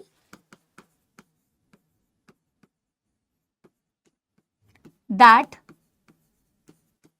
runs, र में र ऐसे करके निकल गया, that runs in primate mammals, yeah, primate mammals। Primate mammals का मतलब क्या है मैम? पढ़ाऊंगी, हमारा इवोल्यूशन कैसे हुआ वो भी बहुत इंटरेस्टिंग है, कि कैसे हम ऐसे से ऐसे बने और अब बेटा वापस से तुम ऐसे बनने वाले हो बहुत जल्द। हाँ, अगर कोई लेट गया है तो सीधा बैठ जाओ बेटा, बेंच पे लेट के नहीं पढ़ना है, बेड पे लेटना नहीं है। क्लास देख रहे हैं, चद्दर में उड़ा हुआ है, ऐसे करके एवरीबॉडी बेटा सिट स्ट्रेट, पानी पियो और फिर बेटा पढ़ो इसे, ठीक है ना। प्राइमेट मैमल्स में मैम, अरे भाई ये कौन सा कलर आ गया? प्राइमेट मैमल्स में मैम कौन कौन आते हैं? प्राइमेट मैमल्स में आ गए ma'am of course humans, ma'am इसमें आ गए हमारे apps, mister gorilla and chimpanzees, gorilla. तो तुम तो बेटा इसमें आने भी नहीं चाहिए ना, तुम तो इसमें आने चाहिए, चिंपैंजीज और गोरिल्ला, और तुम तो बेटा वैसे इसमें भी नहीं आने चाहिए, तुम तो, ठीक है। तो एप्स मतलब गोरिल्लाज एंड चिंपैंजीज, और बेटा वैसे तुम इसमें भी आ सकते हो मोंकी, मकाका, याद है इसका साइंटिफिक नेम। तो इनमें चलती है मैम रिप्रोडक्टिव साइकिल, जिसे बोलते हैं menstrual cycle, the reproductive cycle. अब ये रिप्रोडक्टिव साइकिल जो होता है, द साइकिल जो यूजुअली बेटा सारी फीमेल्स, अब बेटा कुछ कुछ मैं प्रैक्टिकल चीजें बता रही हूं, इसे समझना। देखो जरूरी नहीं है कि किसी भी फीमेल में 28 या 29 दिन की ही मेंस्ट्रुअल साइकिल हो, जरूरी नहीं है बेटा, ठीक है ना। ऑन एन एवरेज हम ऐसा कहते हैं कि यार 28 या 29 दिन की एक साइकिल चलती है महीने, उनका जो पीरियड्स का पूरा साइकिल होता है, मतलब एक साइकिल से लेके नेक्स्ट साइकिल तक। तो ये जो पूरा साइकिल, एक साइकिल से लेके अगली साइकिल तक का जो ड्यूरेशन होता है, जिससे तो मेंस्ट्रुअल साइकिल मतलब एक कंप्लीट चक्कर।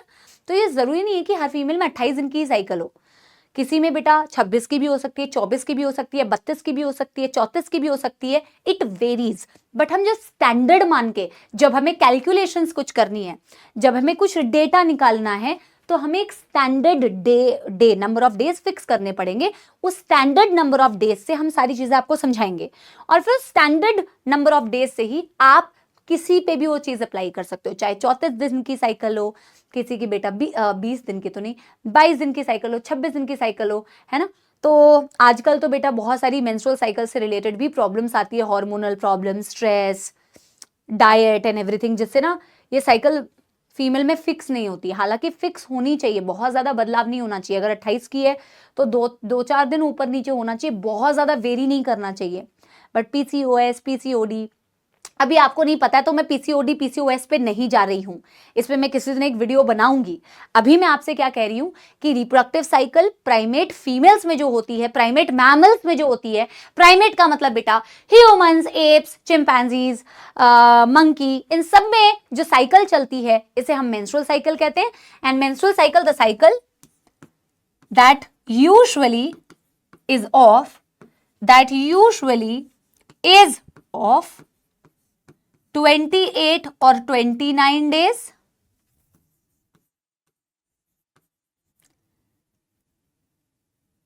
and the cycle that is usually of 28 to 29 days, and the menstrual cycle is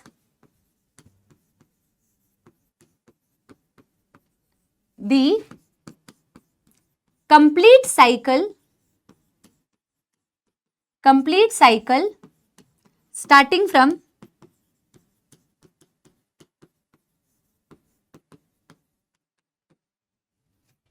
beginning of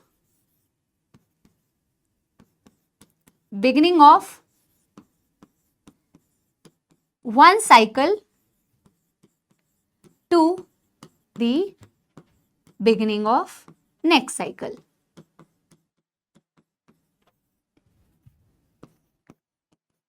तो ये जो कंप्लीट साइकिल होता है, एक साइकिल की शुरुआत से लेके जब तक कि नेक्स्ट साइकिल शुरू नहीं होता, तो ये कंप्लीट जो एक साइकिल है, this cycle is called as बेटा द मेंस्ट्रुअल साइकिल। ठीक है ना। तो बेटा अब हम एक बारी ईस्ट्रस साइकिल को भी लिख लेते हैं। ईस्ट्रस साइकिल क्या होता है, नोट डाल के लिख लेते हैं, क्योंकि यहां पे तो दिया नहीं हुआ है, तो एक बारी नोट डाल के हम लिखते हैं। नॉन प्राइमेट मैमल्स होते हैं ना, उनमें ईस्ट्रस साइकिल चलता है। इन non-primate mammals,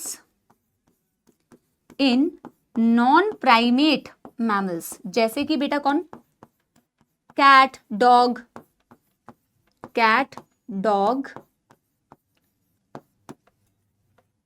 a cycle called as estrus cycle,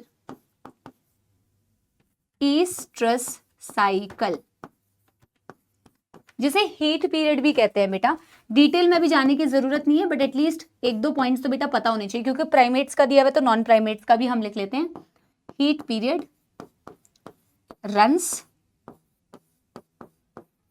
ठीक है ना। अब इसे बेटा आप पॉज करके इसे फटाफट से नोट कर लो, फटाफट से इसे नोट कर लो पॉज करके। अब हम क्या करने वाले हैं मेरे प्यारे प्यारे सबोलो, एक बार इसको वापस से रीड कराऊं क्या। देखो क्या बोला, reproductive cycle in a female primate, इसे आपने बोला menstrual cycle. First menstruation begins at puberty, ये तो मैं अभी आपको लिखवाऊंगी, जिसे मीनार कहते हैं। जब स्टॉप हो जाता है अराउंड 45 से 50 ईयर्स ऑफ एज में, जब रुक जाते हैं पीरियड्स, उसे हम कहते हैं मेनोपॉज। पॉज का मतलब ही रुक जाना। In human females menstruation is repeated at an interval of 28-29 days, 28 दिन की साइकिल होती है basically. So the cycle of event starting from one menstruation, एक मेंस्ट्रुएशन के स्टार्टिंग से टिल द नेक्स्ट वन की स्टार्टिंग, इसे कंप्लीट मेंस्ट्रुअल साइकिल कहते हैं। One ovum is release during the middle, ये तो बेटा अभी हम लिखेंगे, ये हमने अभी कुछ नहीं लिखा है। अब हम बेटा 1-2 पॉइंट्स और लिखते हैं, क्या लिखेंगे मैम। सबसे पहले लिखेंगे व्हाट इज मीनार्क। मीनार्क जिससे कि नीट 2025 में क्वेश्चन भी आया था।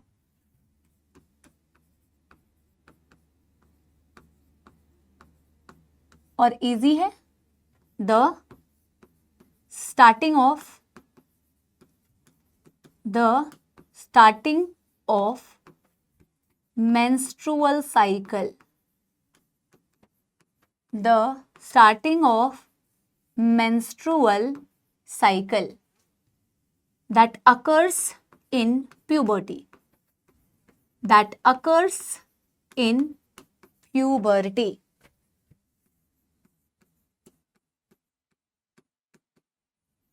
कब चालू होती है? प्यूबर्टी में। फिर आता है मेनोपॉज। पॉज का मतलब रुक गई भाई, ठीक है ना। मेनोपॉज का मतलब होता है when menstrual cycle stops.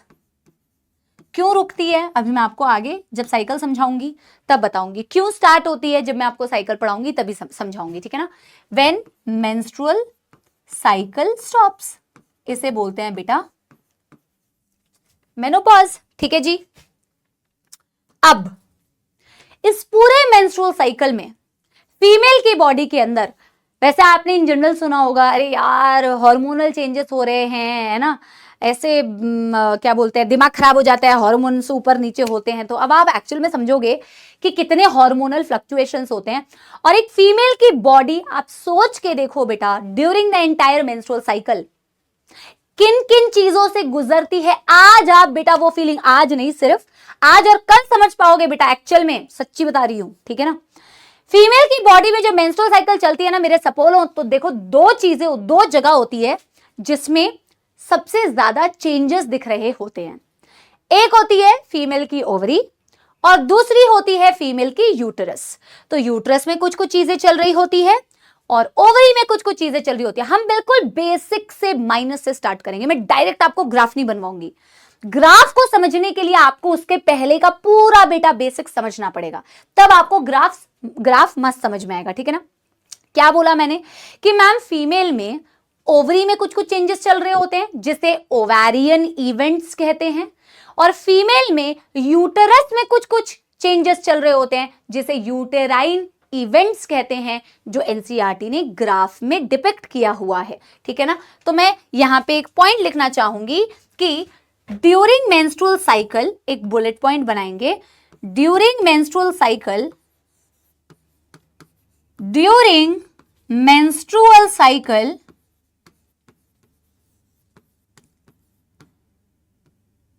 changes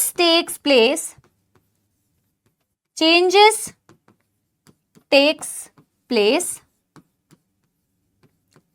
at 2 points mainly, 2 places लिख देती हूं, 2 places majorly, 2 places majorly, and is categorized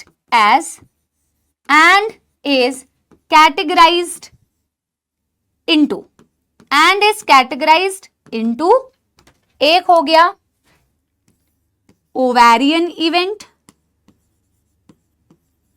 एक हो गया ओवेरियन इवेंट और एक हो गया बेटा यूटेराइन इवेंट। तो ऑब्वियस सी बात है, आपको इसके नाम से समझ में तो आ ही रहा होगा ना बेटा कि ओवेरियन इवेंट का मतलब मैम ओवरी के अंदर जो जो चेंजेस हुए हैं, और यूटेराइन इवेंट का मतलब मैम यूट्रस के अंदर जो जो चीजें हुए हैं, जो चेंजेस हुए हैं। तो इन चेंजेस को बेटा पहले हमें लिखना है और इसको एक बड़े डब्बे में डाल देते हैं। ये यानी कि ज्यादा ऊपर लिख गया है, इस टेबल से हमें समझ में आया, ठीक है ना। इतने में आ जाएगा भाई। इन इवेंट्स का नाम पहले लिखेंगे बेटा, इसके बारे में समझ में आएगा जब मैं आपको मेंस्ट्रुअल साइकिल एक्चुअल में पढ़ाने जाऊंगी। सीक्वेंस में लिखते हैं। नंबर 1 ओवेरियन इवेंट होता है बेटा, जिसे कहते हैं फॉलिक्यूलर फेज, जिसे कहते हैं फॉलिक्यूलर फेज। नंबर 2 जो डायरेक्टली ग्राफ में नहीं दिया हुआ बट थ्योरी में मेंशन किया हुआ है, इसे कहते हैं ओव्यूलेटरी फेज, ओव्यूलेटरी फेज। और नंबर 3 बेटा इसे कहते हैं ल्यूटियल फेज, ल्यूटियल फेज। ये 3 फेज होते हैं बेटा जो आपके ओवरी में चल रहे होते हैं, follicular phase, ovulatory phase and luteal phase. ठीक है, यूट्रस में कौन कौन से इवेंट्स चल रहे होते हैं बेटा? यूट्रस में चल रहा होता है प्रोलिफरेटिव मेंस्ट्रुअल ब्लीडिंग फेज और बेटा क्या मस्त हमारी बॉडी होती है, सोचो कि कैसे बेटा जिस टाइम पे कुछ चेंजेस यूट्रस में हो रहे हैं वो कैसे ओवरी पे इंपैक्ट डालती है, जो उस वक्त में ओवरी में जो चेंजेस हो रहे हैं वो कैसे यूट्रस को इंपैक्ट करती है, कैसे आपके बेटा पिट्यूटरी के हॉर्मोन्स इन पर असर डालते हैं, या कैसे बेटा आपके ओवरी से रिलीज होने वाले हॉर्मोन्स आपके इन दोनों पे इंपैक्ट डालते हैं। It's very very interesting and beautiful to see. Menstrual bleeding phase number 2 होता है बेटा प्रोलिफरेटिव फेज, और जैसा इनका नाम है ना बेटा, दोनों में एक्चुअल में आप देखोगे इन इवेंट्स में, इन फेजेस में वैसा ही कुछ हो रहा होता है। एंड नंबर 3 सिक्रीटरी फेज, पहले आप इसे लिख लो। और आज के लिए मैं आपको एक चीज और करा के जाऊंगी, दैट इज हार्मोनल कंट्रोल। ठीक है ना, हार्मोनल कंट्रोल आज कराऊंगी, ग्राफ आज मैं नहीं बताऊंगी। जो ग्राफ है बेटा वो हम अगले दिन लाइव में डिस्कस करेंगे। ठीक है ना, डन हो गया है। तो मैं हार्मोनल कंट्रोल, पहले मैं हार्मोनल कंट्रोल ही बताती हूं और फिर कुछ क्वेश्चंस डिस्कस करूंगी जो oogenesis से रिलेटेड हैं और जो पिछली क्लास में आप लोग को दिए थे। ठीक है ना, चलिए चलिए चलिए चलिए चलिए, क्या मैम बताने वाली हैं? हार्मोनल कंट्रोल, जो सबसे ज्यादा जरूरी है, क्योंकि पूरा मेंस्ट्रुअल साइकिल किस पर बेस्ड है? हार्मोन्स पे। हार्मोन से ही बेटा ब्लीडिंग हो रही है या नहीं हो रही है, फॉलिकल्स ग्रो कर रहे हैं या नहीं ग्रो कर रहे हैं, ग्राफियन फॉलिकल टूट रहा है, ये सारी चीजें किस पर डिपेंड करती है? हार्मोन्स पर। तो सबसे पहले तो हार्मोन समझने की जरूरत है कि कौन सा हार्मोन कहां से रिलीज होता है, किस पर एक्ट करता है और एक्चुअल में उसका क्या असर होता है। तो हम सबसे पहले करेंगे hormonal control. Hormonal control of menstrual cycle, hormonal control of menstrual cycle, hormonal control of menstrual cycle। तो मैं ना इस को 2 पार्ट्स में डिवाइड कर देती हूं। ठीक है, अब 2 पार्ट्स में डिवाइड करके यहां पे हम समझते हैं। सबसे पहले हम समझेंगे जहां से बेटा शुरुआत होती है, प्यूबरिटी के टाइम पे ऐसा क्या होता है कि मेंस्ट्रुअल साइकिल स्टार्ट होती है। जैसे बेटा हमने क्या बोलते हैं इसमें, स्पर्मेटोजेनेसिस में पढ़ा था ना कि हॉर्मोन्स बढ़ते हैं, GnRH, FSH, LH। फीमेल्स में भी जब प्यूबर्टी आती है तो GnRH, FSH, LH बढ़ते हैं। और जब ये बढ़ते हैं ना बेटा, वो फॉलिकल्स याद है जब तुम पैदा हुए थे, रिलेट करना एक एक चीज को, जब तुम पैदा हुए थे तो खूब सारे प्राइमरी फॉलिकल्स थे, लेकिन पूरे चाइल्डहुड में कुछ भी नहीं हुआ, बल्कि कुछ भी नहीं में नेगेटिव हुआ, फॉलिकल्स मरते गए मरते गए मरते गए। जब तक तुम प्यूबर्टी तक पहुंचे केवल 60,000 से लेके 80,000 ही प्राइमरी फॉलिकल बची हुई थी इन ईच ओवरी, क्योंकि उनको ग्रो कराने वाला हार्मोन ही नहीं मिल रहा था। लेकिन जैसे ही प्यूबर्टी आती है तो क्या होता है मैम? हाइपोथैलेमस जो है अपना मास्टर ऑफ मास्टर ग्लैंड जो है बेटा, ये वही है जो तुमने पढ़ा है, वही हॉर्मोन्स है, बस उसको फीमेल में अब बेटा अप्लाई करना है। हाइपोथैलेमस का हार्मोन होता है GnRH, गोनाडोट्रोफिन रिलीजिंग हार्मोन। ये एक्ट करता है मेरे प्यारे सपोलो एंटीरियर पिट्यूटरी पर, एंटीरियर पिट्यूटरी ग्लैंड पर।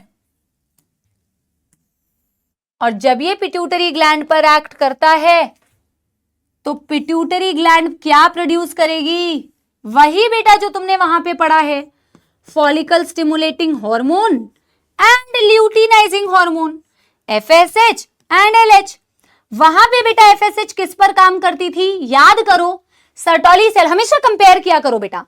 और ल्यूटिनाइजिंग हार्मोन जिसे इंटरस्टिशियल हार्मोन कहते हैं, ये किस पर एक्ट करती थी? इंटरस्टिशियल सेल्स या लेडिक सेल्स पर, जो टेस्टोस्टेरोन बनाते थे।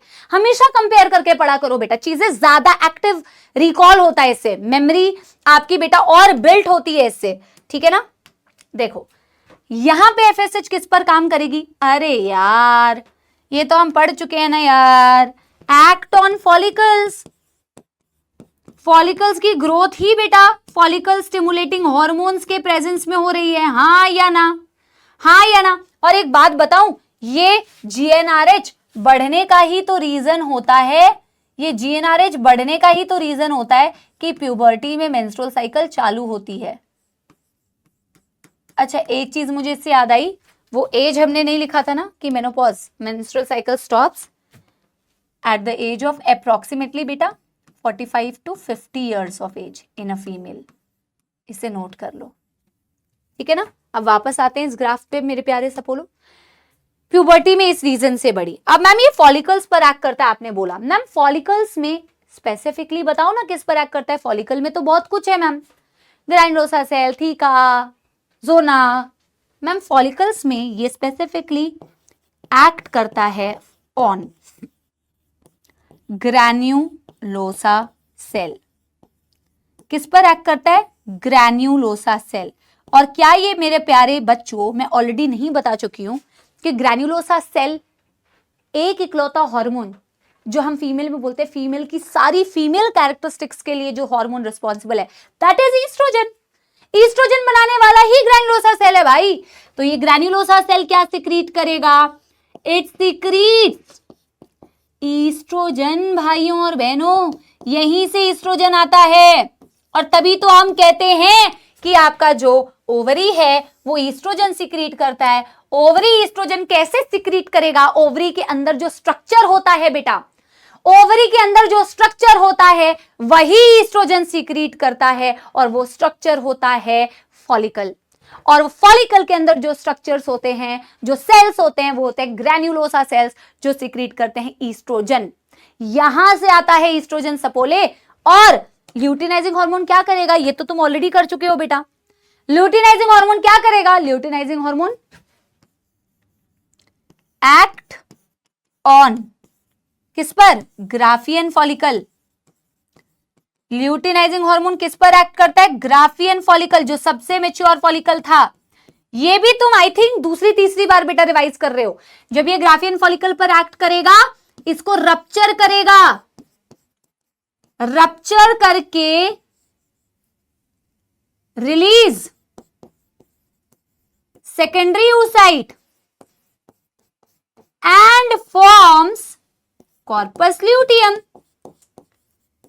और ये सारी चीजें अभी तुम बेटा मेंस्ट्रुअल साइकिल में ग्राफ में रिप्रेजेंट करोगे कि कौन सा हार्मोन किसको ग्रो करा रहा है, और जब वो उस पर एक्ट कर रहा है तो इवेंचुअली वो आगे क्या प्रोड्यूस करेगा। यहां तक मामला क्लियर। और बेटा रिलीज सेकेंडरी oocyte का मतलब क्या हुआ यहां? मतलब ओव्यूलेशन। रिलेट कर पा रहे हो कि नहीं मेरे प्यारे सपोलो? एक बार रिवाइज करा दूं क्या? एक बार फटाफट से रिवाइज करा दूं बेटा। देखो वही चीज है जैसा आप मेल्स में पढ़ते हो, बस मेल की जगह फीमेल में उसे अप्लाई कर दो भाई। हाइपोथैलेमस में गोनाडोट्रोफिन रिलीजिंग हार्मोन है। हाइपोथैलेमस से जब जीएनआरएच का लेवल बेटा बढ़ता है तो आपका प्यूबर्टी के टाइम पर यूजुअली होता है, तो मेंस्ट्रुअल साइकिल स्टार्ट हो गई। उसने एंटीरियर पिट्यूटरी पर एक्ट किया, एंटीरियर पिट्यूटरी से दो हार्मोन्स बनवाए बेटा, फॉलिकल स्टिमुलेटिंग हार्मोन और luteinizing hormone. Follicle stimulating hormone का नाम ही है बेटा फॉलिकल। ये फॉलिकल्स पर एक्ट कराता है, फॉलिकल्स की ग्रोथ करवाता है। और एक्चुअल में फॉलिकल में स्पेसिफिकली किस पर एक्ट करता है बेटा? ग्रैन्युलोसा सेल्स पर। और ग्रैन्युलोसा सेल्स को कहता है ईस्ट्रोजन सिक्रीट करो। दूसरी ओर ल्यूटिनाइजिंग हार्मोन आपके ग्राफियन फॉलिकल, सबसे मैच्योर फॉलिकल पर एक्ट करता है और उसको रप्चर कर देता है। जब वो रप्चर होगा तो क्या होगा? अंदर की oocyte निकल जाएगी, ओव्यूलेशन हो जाएगा, और जितना भी बचा कुचा स्ट्रक्चर है ग्राफियन फॉलिकल का, जो हमने बेटा वो फॉलिकल के स्ट्रक्चर में बनाया था, वो कॉर्पस ल्यूटियम में कन्वर्ट हो जाएगा। अब कॉर्पस ल्यूटियम क्या करेगा मैम? अब कॉर्पस ल्यूटियम बना है तो मैम इसकी भी प्रॉपर्टी बताओ। नीट में 2-3 बार सवाल आया हुआ है। आपको बताऊं इसी पूरे टॉपिक में से जो मैं अभी पढ़ा रही हूं, 2-3 बार सिर्फ हार्मोनल कंट्रोल से ही क्वेश्चन आया हुआ है। हार्मोन से, सिर्फ हार्मोन से। कॉर्पस ल्यूटियम का सबसे पहले बेटा देखो ऐसे लिखते हैं, मेन रोल होता है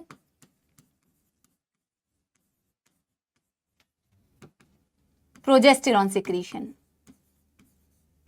इसका मेन रोल है प्रोजेस्टेरॉन सिक्रीट करना।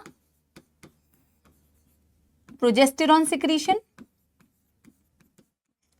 But some amount of estrogen भी ये सिक्रीट करता है, थोड़ा बहुत सम अमाउंट ऑफ एस्ट्रोजन भी ये सिक्रीट करता है। मेनली क्या सिक्रीट कर रहा है बेटा?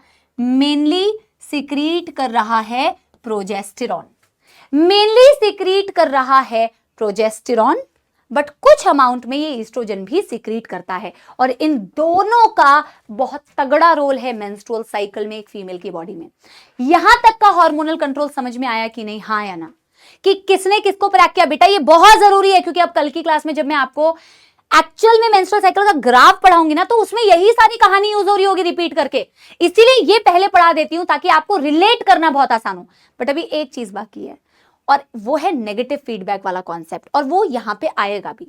देखो पहले लिख देती हूं और ये नोट डाल के लिखती हूं। ईस्ट्रोजन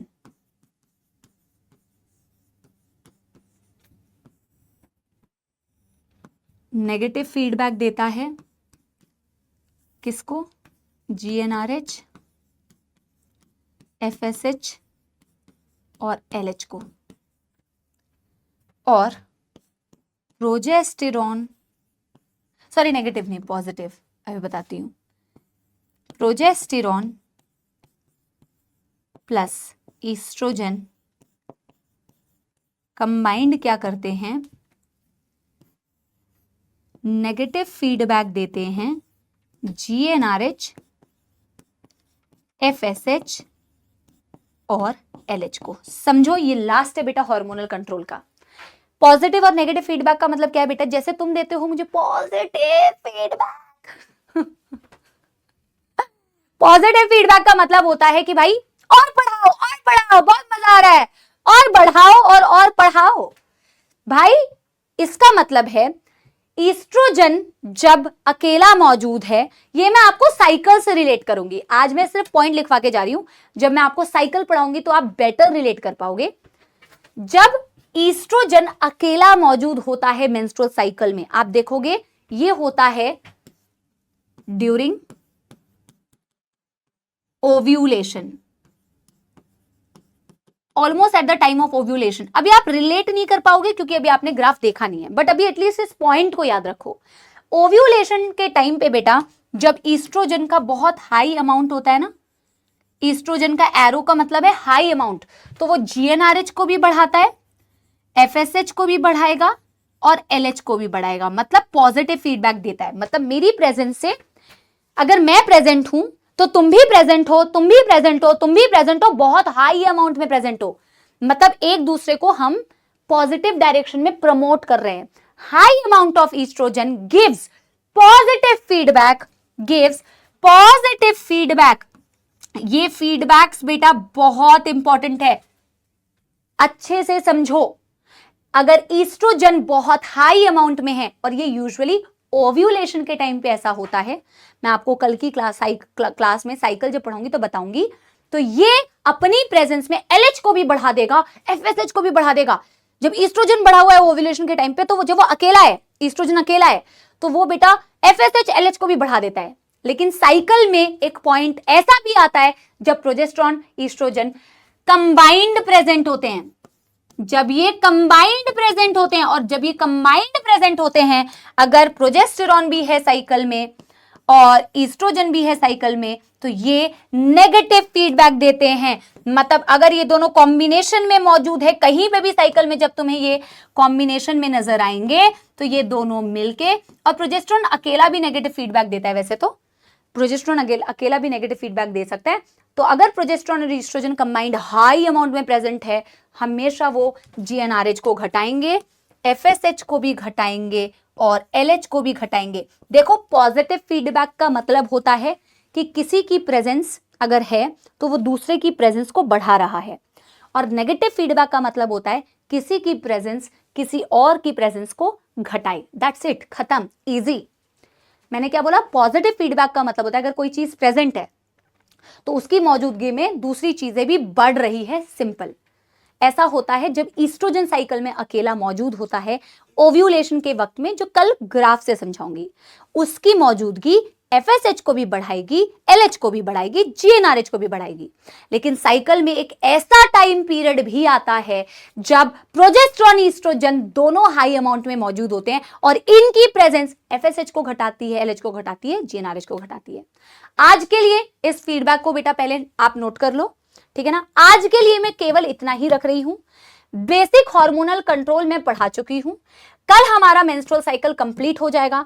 मुझे बेटा जेन्युइनली मैंने कोशिश की है कि वही एनर्जी, वही फील जैसे हम लाइव क्लास में करते हैं। और मैं आपको बता रही हूं, मैं रात में ये लेक्चर रिकॉर्ड कर रही हूं वैसे, ठीक है ना। तो जानबूझ के मैं मतलब करके गई हूं कि मैं चाहती थी कि मेरी क्लास जाए बेटा, ठीक है ना। तो डू लेट मी नो कि आपको मजा आया, आपको कंसेप्ट समझ में आए, कौन सी चीज आपको बहुत नई और बड़ी कंसेप्चुअल लगी। और आप कल की क्लास का वेट करना बेटा, कल और मजेदार चीजें सीखेंगे। अब जो बेटा कुछ क्वेश्चंस थे ना जो पिछली क्लास में मैंने आपको दिए थे, एनसीईआरटी तो आज रीड नहीं करा पाई हूँ, डिलीट कर देती हूँ, और कुछ एनसीईआरटी कैटलिस्ट के और क्वेश्चंस भी सॉल्व कर लेते हैं, ठीक है। थैंक यू सो मच कि आप बेटा बैठ के मेरी प्यारी प्यारी क्लास को देख पाए हैं, ठीक है ना। अब हम एक बारी वो क्वेश्चंस डिस्कस करते हैं जो मैंने आपको होमवर्क में दिए थे। एक बारी चेक करना कि आप कर पाए हो कि नहीं। ये आया था इस बारी 2025 में नीट में, ठीक है ना। Read the following and choose the correct answer बोला हुआ है। The reductive division for the human female gametogenesis starts earlier than that of male gametogenesis. ये बात सही है। फीमेल के केस में रिडक्टिव डिवीजन यानी मियोसिस अर्ली चालू हो जाती है अगर आप मेल गैमेटोजेनेसिस से कंपेयर करो। मेल में प्यूबर्टी के टाइम पे होती है, फीमेल में बेटा gametogenesis reductive division embryonic life में होती है। बिल्कुल सही है।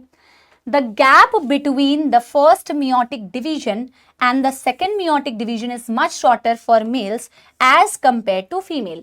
बोला जो फर्स्ट मियोसिस और सेकंड मियोसिस के बीच का गैप है वो मेल्स में कंपेरेटिवली बेटा छोटा होता है as compare to female. Yes true, क्योंकि बेटा फीमेल में तो अरेस्ट होता रहता है, तो मियोसिस 1 और मियोसिस 2 के बीच में बहुत लंबा गैप हो जाता है क्योंकि अरेस्ट चलता है।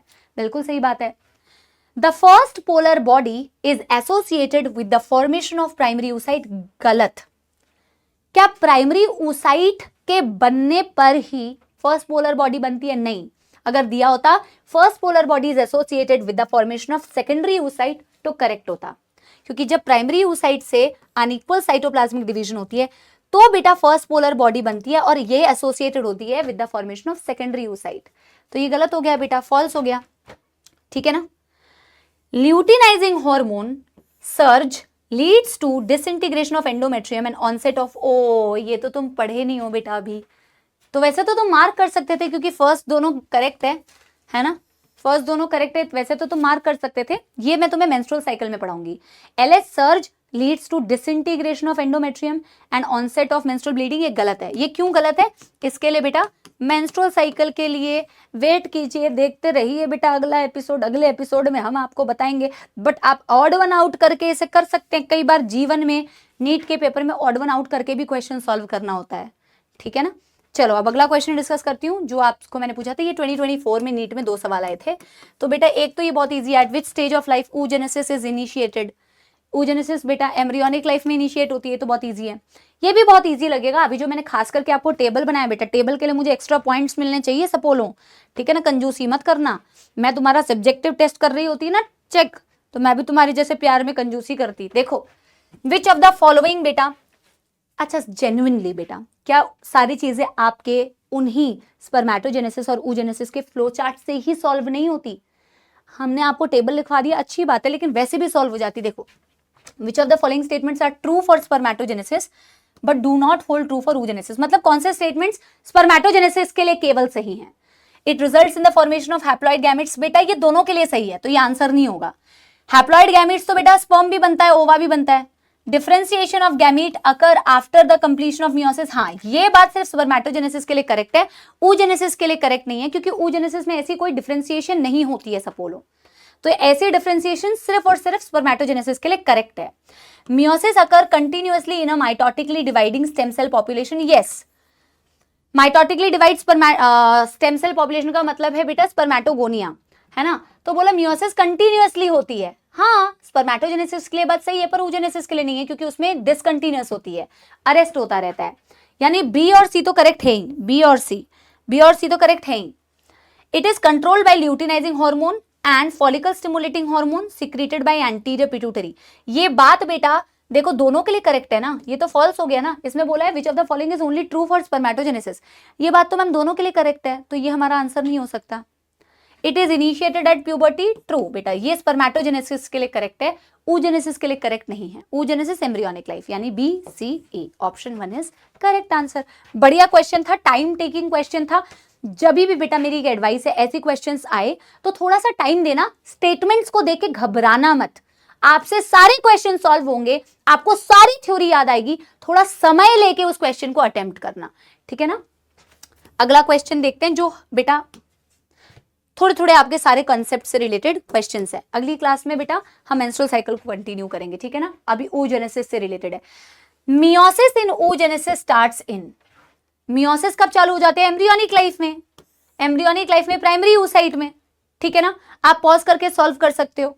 Eight the time of birth female is born with, जब फीमेल पैदा हुई तो फीमेल किसके साथ पैदा हुई? क्या सेकेंडरी फॉलिकल, क्या प्राइमरी फॉलिकल? यस।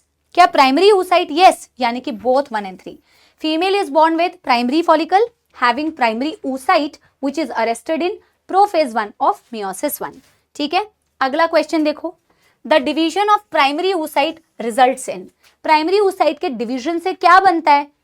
एक large haploid secondary oocyte and a small first polar body. Unequal cells बनेंगे, अनइक्वल सेल्स बनेंगे, अनइक्वल सेल्स बनेंगे, इक्वल तो नहीं बनेंगे। Unequal cells, a smaller haploid, small oocyte नहीं होता है।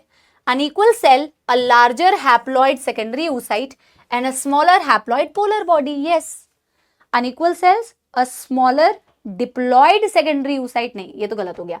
अनइक्वल सेल होगा, लार्ज होगा सेकेंडरी oocyte, वो हैप्लॉइड होगा, और स्मॉल हैप्लॉइड पोलर बॉडी। अगला क्वेश्चन देखते हैं बेटा, primary oocyte completes it's first meiotic division in, primary oocyte अपना फर्स्ट मियोटिक डिवीजन कंप्लीट करती है with in the tertiary follicle, ठीक है ना।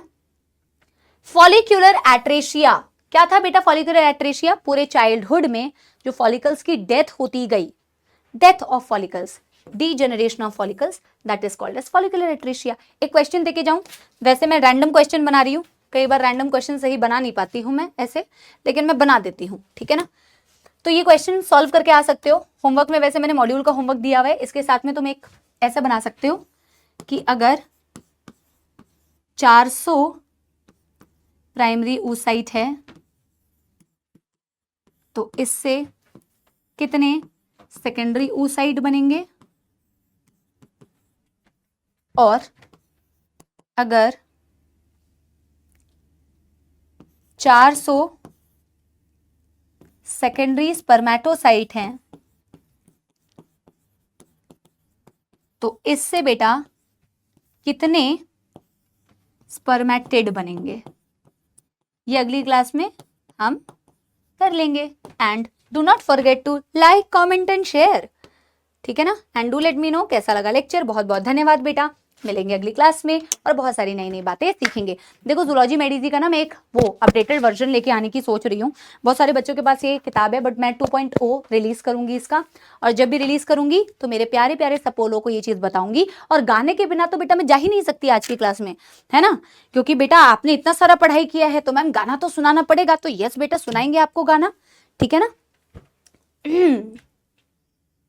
मैं कोई ऐसा गीत गाऊं कि आरज़ू जगाऊं, मैं कोई ऐसा गीत गाऊं कि आरज़ू जगाऊं, अगर तुम कहो पलके बिछाऊं, मैं तुमको बुलाऊं, कदम तुम जहां जहां रखो, ज़मीं को आसमां बनाऊं, सितारों से सजाऊं, अगर तुम कहो।